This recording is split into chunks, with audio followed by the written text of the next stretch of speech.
Dari kecil kita selalu diajarin kalau Soekarno itu pahlawan besar, bapak bangsa, dan sarang orator ulung. Sementara Soeharto digambarkan sebagai diktator kejam, penuh korupsi dan pelanggar HAM. Tapi pernah kepikiran nggak kalau sejarah itu nggak sesederhana hitam putih? Gimana kalau Soekarno sebenarnya nggak sebaik yang kita bayangkan? Dan Soeharto ternyata nggak seburuk yang kita kira. Dan hari ini kita bakal ajak kalian ngulik sisi gelap dan sisi terang dari kedua tokoh paling berpengaruh di Indonesia. Siap-siap, karena mungkin setelah nonton video ini, cara kalian melihat sejarah Indonesia bakal berubah total.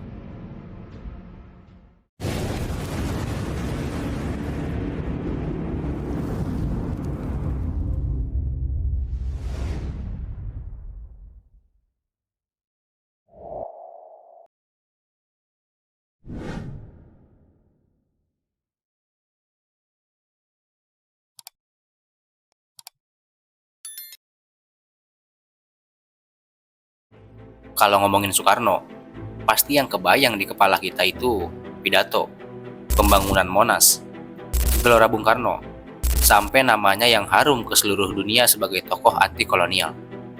Tapi kalau kita bongkar lebih dalam, ada beberapa sisi yang jarang kita dengar. Pertama soal politik konfrontasi.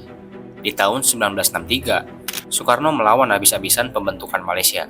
Dia bilang itu proyek nekolim, atau neokolonialisme dan imperialisme. Akibatnya Indonesia malah terisolasi, hubungan dengan Barat makin panas, ekonomi makin tersudut. Bahkan Indonesia sampai keluar dari PBB tahun 1965. Gila banget kan? Yang kedua ada kebijakan Nasakom, atau nasionalis, agama, dan komunis. Niatnya sih bagus, biar semua kekuatan politik bisa bareng-bareng bangun Indonesia. Tapi faktanya yang ada malah bikin konflik makin parah, di mana PKI jadi makin kuat, tentara saling curiga, dan kelompok Islam makin resah. Intinya kondisi politik waktu itu udah kayak bom waktu yang siap meledak. Dan jangan lupa soal ekonomi. Tahun 1960, Indonesia dilanda inflasi gila-gilaan, sampai 600%. Bayangin aja harga bisa naik 2-3 kali lipat dalam waktu singkat. Sementara Soekarno sibuk dengan proyek mercusuar, kayak Monas, GBK, bahkan rencana bikin pesawat supersonik. Megah sih, tapi ya tetap aja rakyat kecil susah makan. Jadi walaupun Bung Karno punya karisma luar biasa dan jasa besar memerdekakan Indonesia, ternyata ya pemerintahannya juga penuh masalah. Dan ini adalah bagian sejarah yang jarang banget kita dengar. Sekarang kita geser ke Soeharto. Kalau dengar namanya, yang kebayang pasti Orde Baru, pelanggaran HAM, korupsi, KKN, sampai reformasi 1998 yang bikin dia lengser. Intinya Soeharto sering banget dicap sebagai diktator paling kejam di sejarah Indonesia. Tapi coba kita lihat sisi lain yang jarang banget dibahas. Waktu Soeharto naik tahun 1966, kondisi Indonesia benar-benar berantakan, di mana inflasi 600%, utang menumpuk, politik kacau banget. Nah, Soeharto bawa tim ekonom yang sering disebut mafia Barkley buat betulin keadaan. Dan hasilnya inflasi bisa turun drastis, investasi asing mulai masuk, dan ekonomi mulai stabil. Di era Soeharto juga Indonesia sempat swasembada beras tahun 1984. Bayangin negara agraris yang tadinya sering impor, malah bisa mandiri pangan. Sampai-sampai FAO atau Food and Agriculture Organization kasih penghargaan ke Indonesia. Nggak cuma itu, pembangunan infrastruktur gila-gilaan juga terjadi di zaman Orde Baru. Pembangunan jalan raya, sekolah, puskesmas, dan listrik semuanya merata sampai ke desa-desa. Program keluarga berencana dan transmigrasi juga bikin banyak daerah berkembang. Dan soal luar negeri, Soeharto lebih pragmatis. Kalau Soekarno suka konfrontasi, Soeharto lebih main aman. Dekat sama negara barat, gabung lagi ke PBB dan ikut ASEAN. Akibatnya bantuan internasional dan modal asing gampang masuk. Jadi kalau kita lihat, memang betul era Soeharto penuh masalah besar. Tapi nggak bisa dipungkiri, ada banyak juga warisan positif yang sampai sekarang masih kita rasain. Nah, sekarang kita masuk ke bagian yang paling krusial, yaitu sisi gelap dari keduanya. Mulai dari Soekarno dulu, banyak yang nggak tahu kalau Soekarno sebenarnya juga otoriter.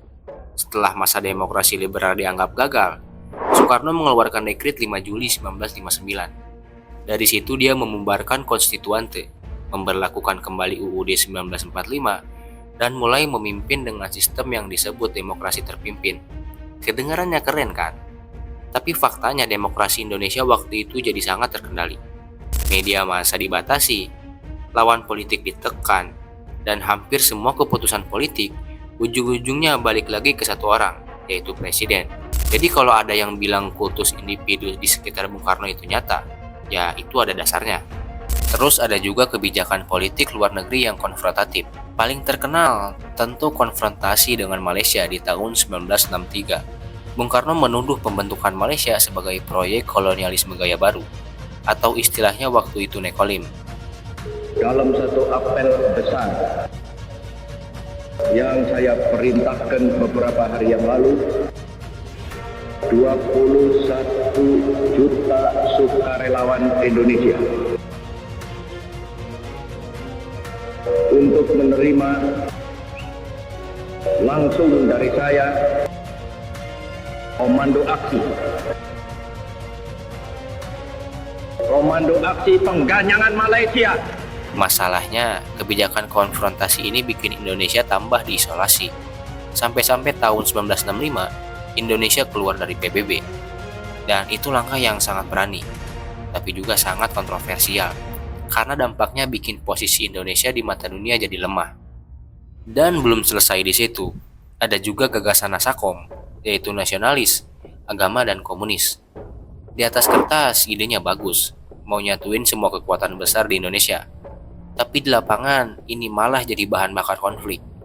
PKI jadi makin kuat, tentara saling curiga, bahkan kelompok Islam gak nyaman. Dan kita tahu sendiri, ketegangan inilah yang akhirnya meledak di tahun 1965. Terus dari sisi ekonomi juga situasinya parah banget. Bayangin inflasi di pertengahan 1960-an bisa tembus 600% per tahun. Jadi harga-harga naik gila-gilaan. Rakyat yang gajinya tetap jadi korban paling parah. Dan meskipun ada proyek-proyek mercusuar yang megah kayak Monas atau Stadion GBK, itu nggak langsung ngasih dampak ke perut rakyat. Bahkan banyak yang nyebut di akhir pemerintahan Soekarno, kondisi ekonomi Indonesia nyaris kolaps. Sekarang kita geser ke Soeharto. Soeharto berhasil stabilkan keadaan setelah 1965. Tapi jangan lupa juga, kekuasaannya penuh dengan noda hitam. Yang paling besar tentu aja tragedi 1965 sampai 1966, di mana ratusan ribu orang dituduh komunis dibunuh. Banyak yang tanpa peradilan. Sampai hari ini jumlah pastinya masih jadi perdebatan. Ada yang bilang ratusan ribu, ada juga yang memperkirakan jutaan korban. Dan yang lebih rumit lagi, sebagian kekerasan itu terjadi ketika Soeharto mulai naik ke kursi kekuasaan. Jadi sulit dipisahin dari peran rezim Orde Baru. Terus ada Timor Timur. Tahun 1975, Indonesia melakukan operasi militer untuk menguasai wilayah itu. Hasilnya perang panjang dan banyak korban sipil. Sampai akhirnya di tahun 1999, Timor Timur merdeka lewat referendum. Tapi catatan tentang pelanggaran HAM di sana masih membekas sampai sekarang. Dan jangan lupain juga soal Petrus, atau penembakan misterius, di tahun 1980-an. Waktu itu banyak orang yang dituduh preman atau kriminal ditembak mati tanpa proses hukum. Tujuannya memang buat bikin nyerah, tapi caranya jelas melanggar hak asasi manusia. Dan tentu saja korupsi. Istilah KKN, yaitu korupsi, kolusi, dan nepotisme, itu lekat banget sama era Soeharto. Bahkan ada laporan Bank Dunia dan Transparency Internasional yang nyebut Soeharto sebagai salah satu pemimpin paling korup di abad ke-20. Dengan perkiraan harta hasil korupsi mencapai miliaran dolar. Jadi meskipun Orde Baru berhasil bikin Indonesia stabil, bangun infrastruktur dan bikin ekonomi tumbuh, harganya sangat mahal, di mana kebebasan rakyat dibatasi, banyak pelanggaran HAM, dan budaya korupsi yang susah banget dihapus sampai sekarang. Jadi kesimpulannya, Soekarno bukan malaikat, Soeharto juga bukan setan mutlak. Keduanya sama-sama punya jasa besar, tapi juga punya sisi gelap yang nggak bisa ditutupin. Kalau kita mau adil sama sejarah, kita harus berani lihat keduanya dari dua sisi. Karena sejarah itu bukan cuma tentang siapa yang menang atau kalah, tapi tentang bagaimana keputusan mereka berdampak ke jutaan rakyat. Jadi, gimana? Setelah kita sedikit mengupas tadi, jelas banget kalau sejarah Indonesia itu nggak sesederhana hitam putih. Bung Karno punya jasa besar memerdekakan bangsa, mengangkat nama Indonesia di dunia, tapi juga meninggalkan warisan masalah.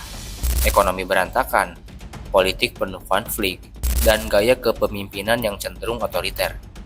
Sementara Soeharto, meskipun sering dicap sebagai diktator kejam, ternyata juga punya pencapaian nyata. Stabilitas ekonomi, pembangunan infrastruktur, sampai swasembada pangan. Tapi semua itu dibayar mahal dengan pembatasan kebebasan, pelanggaran HAM, dan budaya korupsi yang membekas sampai sekarang.